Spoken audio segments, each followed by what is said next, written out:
Hello guys, welcome back to ARM talks. இங்கே நம்ம top 5 survival movies பற்றி பார்க்க போகிறோம். நம்ம லிஸ்ட்டில் 5th பொசிஷனில் இருக்க மூவி பார்த்தீங்கன்னா கிளைம்பர்ஸ். 2019 ரிலீஸ் ஆயிருக்கு. IMDb ரேட்டிங் பார்த்தீங்கன்னா 5.5. அமேசான் பிரைம் வீடியோவில் அவைலபிளாக இருக்குது. ஸ்டோரி வைஸ் பார்த்தீங்கன்னா சைனாவோட ஒரு குரூப் எவரெஸ்ட் மலையை ஏறி சாதனை பண்ணுறாங்க. பட் இவங்க மலை ஏறும்போது இந்த கேமராவை தெரியாமல் தொலைச்சிடுறாங்க. இதனால் இவங்களால எந்த ஃபோட்டோஸ் எதுவுமே எடுக்க முடியல. இவங்க மலை ஏறுறதுக்கான எந்த ப்ரூஃபும் இல்லாதனால இவங்க இந்த மலை ஏறினது யாரும் நம்ப மாட்டேங்கிறாங்க.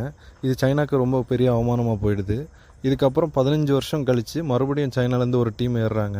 அதில் இவங்க பல பிரச்சனைகளையும் சவால்களையும் தாண்டி மவுண்ட் எவரெஸ்ட்டை ஏறினாங்களா, அதுக்கப்புறம் உயிரோட கீழே வந்தாங்களாங்கிறது தான் பேலன்ஸ் ஸ்டோரி. இதில் நம்ம ஜாக்கி சான் வேறு ஒரு கேமியோ ரோல் பண்ணியிருக்காங்க. டைம் இருந்தால் ஒன் டைம் செக் பண்ணுங்கள். நம்ம லிஸ்ட்டில் 4th பிளேஸில் இருக்க மூவி பார்த்தீங்கன்னா தி ஃபால். 2022 ரிலீஸ் ஆயிருக்கு. IMDb ரேட்டிங் பார்த்தீங்கன்னா 6.4.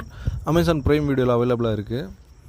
படத்தோட ஸ்டார்டிங் சீனில் பார்த்தீங்கன்னா ஹீரோயினோட ஹஸ்பண்ட் அப்புறம் அவங்க ஃப்ரெண்ட் 3 பேரும் சேர்ந்து ஒரு பெரிய மலை ஏற போகிறாங்க. இதில் ஆக்சிடென்டலாக ஹீரோயினோட ஹஸ்பண்ட் கீழே விழுந்து இறந்து போயிடுறாரு. இதுக்கப்புறம் ஹீரோயின் ஃபுல்லாகவே டிப்ரெஷன் ஆகும், எதை பார்த்தாலும் ரொம்ப பயந்து போயிருக்காங்க. இதெல்லாம் சரி பண்ண ஹீரோயினோட ஃப்ரெண்ட் ஒரு ஐடியா கொடுக்குறாங்க. ஊருக்கு ஒதுக்குப்புறமா 2000 அடி ஹைட்டில் ஒரு அபண்டனான ஒரு டவர் இருக்குது. இதில் 2 பேரும் சேர்ந்து ஏறுவோம், இதில் ஏறினா உன்னோட பயம் போயிடும்னு சொல்லிட்டு 2 பேரும் அந்த டவர் மேலே ஏற ஸ்டார்ட் பண்ணிடுறாங்க. ஒரு வழியாக கஷ்டப்பட்டு அந்த டவர் மேலே டாப்புக்கும் போயிடுறாங்க. இதுக்கப்புறம் அங்கேருந்து இவங்க ரிட்டன் கீழே இறங்கும்போது அந்த டவர் உடஞ்சி கீழே விழுகுது. இதில் ஹீரோயினோட ஃப்ரெண்டு இறந்து போயிடுறாங்க. இதுக்கப்புறம் ஹீரோயினால் கீழே இறங்கவும் முடியலை, சுற்றி ஹெல்ப் பண்ணுறதுக்கு யாருமே இல்லை. இதுலேருந்து இவங்க எப்படி சர்வை பண்ணி வெளியே வர்றாங்கிறது தான் பேலன்ஸ் ஸ்டோரி. ரொம்பவே இன்ட்ரெஸ்டிங்காக இருக்கும், ஒன் டைம் செக் பண்ணுங்கள். நம்ம லிஸ்ட்டில் 3rd பொசிஷனில் இருக்க மூவி பார்த்தீங்கன்னா நோவேர். IMDb ரேட்டிங் பார்த்தீங்கன்னா 6.3. 2023 ரிலீஸ் ஆன மூவி. நெட்ஃப்ளிக்ஸில் அவைலபிளாக இருக்குது. ஸ்டோரி வைஸ் பார்த்தீங்கன்னா ஹீரோயின் இருக்க நாட்டில் ராணுவ ஆட்சி நடக்குது. இதனால் அங்கே இருக்கிற எல்லாருமே வேறு நாட்டுக்கு தப்பிச்சு ஓடுறாங்க. ஹீரோவும் ஹீரோயின் சேர்ந்து ஒருத்தருக்கு காசு கொடுத்து ஒரு கண்டெய்னர் மூலமாக ஷிப்பில் எஸ்கேப் ஆக பிளான் பண்ணுறாங்க. ஹீரோயின் தனியாக ஒரு கண்டெய்னரில் மாட்டிக்கிறாங்க. இதில் ஹீரோயின் ஆல்ரெடி ஒரு ப்ரெக்னெண்ட்டாக வேறு இருக்காங்க.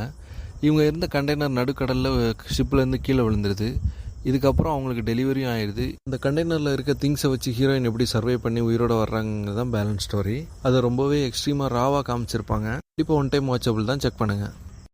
நம்ம லிஸ்ட்டில் 2nd பொசிஷனில் இருக்க மூவி பார்த்தீங்கன்னா 13 லைஃப்ஸ். இது ஒரு கொரியன் மூவி, தமிழ் டப்பில் அவைலபிளாக இருக்குது. 2022 ரிலீஸ் ஆன மூவி. IMDb ரேட்டிங் பார்த்தீங்கன்னா 7.8. ப்ரைம் வீடியோவில் அவைலபிளாக இருக்குது. ஸ்டோரி என்னென்னு பார்த்தீங்கன்னா ஒரு 12 ஜூனியர் ஃபுட்பால் பிளேயர்ஸும் அவங்க கோச்சும் சேர்ந்து ஒரு குகைக்குள்ளே போகிறாங்க. இது அவங்க ரெகுலராக போயிட்டு வர ஒரு குகை தான். அன்னைக்குன்னு பார்த்து பயங்கரமாக மழை பெஞ்சு குகை ஃபுல்லாக தண்ணி நிறைஞ்சிருது. இதில் அந்த 13 பேரும் அந்த குகைக்குள்ளே மாட்டிக்கிறாங்க. மழை நிற்காமல் போயிடுறதுனால நேவி டீமால் உள்ளே இருக்கிறவங்கள போய் காப்பாற்ற முடியல. மழை நின்னதுக்கப்புறம் ரெஸ்கியூ டீம் உள்ளே போய் தேட ஆரம்பிக்கிறாங்க. அவங்க எவ்வளோ தேடியும் யாருமே கிடைக்க மாட்டேங்கிறாங்க. இதுக்கப்புறம் அவங்க பாடியாச்சும் ரெக்கவர் பண்ணி ஆகணும்னு சொல்லிட்டு உலகத்தில் இருக்க டாப் ஸ்கூப்பர் டைவர்ஸை கூப்பிட்டு வந்து அவங்கள தேட ஆரம்பிக்கிறாங்க. இதுக்கப்புறம் அவங்க உயிரோட இருந்தாங்களா இல்லை அவங்கள கண்டுபிடிச்சாங்களா இல்லையாங்கிறது தான் பேலன்ஸ் ஸ்டோரி. இது ஒரு ரியல் லைஃப்பில் நடந்த இன்சிடென்ட்டை பேஸ் பண்ணி மூவியாக எடுத்திருப்பாங்க. மேக்கிங் வைஸ் ரொம்பவே ரியலிஸ்டிக்காக எடுத்திருப்பாங்க. டைம் இருந்தால் ஒன் டைம் செக் பண்ணுங்கள். நம்ம லிஸ்ட்டில் 1st பொசிஷனில் இருக்க மூவி பார்த்தீங்கன்னா society of snow. IMDb rating பார்த்தீங்கன்னா 7.8. 2024 ரிலீஸ் ஆயிருக்க மூவி. ஸ்டோரி வைஸ் பார்த்தீங்கன்னா ஒரு ஃப்ளைட் கிராஷ் ஆகி ஒரு பனிப்பிரதேசத்துக்கு நடுவில் விழுந்துருது. இதில் நிறைய பேர் இறந்துடுறாங்க. பேலன்ஸ் இருக்கிறவங்க நாள் கணக்காக சாப்பாடு இல்லாமல் தண்ணி இல்லாமல் எப்படி சர்வை பண்ணுறாங்கிறத ரொம்பவே அழகாக எடுத்திருக்காங்க. இது 1972 ரியலாகவே நடந்த ஒரு சம்பவம். அதை பேஸ் பண்ணி படமாக எடுத்திருக்காங்க. டைம் இருந்தால் செக் பண்ணுங்கள்.